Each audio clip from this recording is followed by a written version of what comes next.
just pulling up to Bob's Automotive Machine.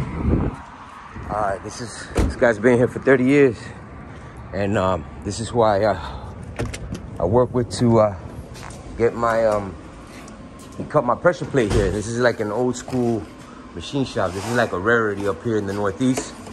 And so today, as you guys know, I ran into an issue with my car, and I had to figure out the flywheel. So he cut my flywheel, and then he goes, hey, calls me on Saturday. He goes, you're not gonna believe this.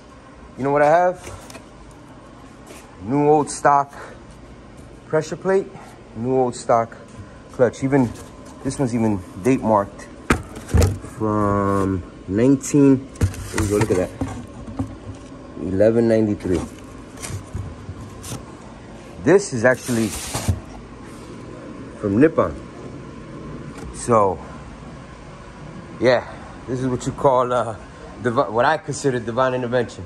Anyway, so if you guys out here in the Northeast, you already know, come to Bob's Machine Shop. This guy's incredible.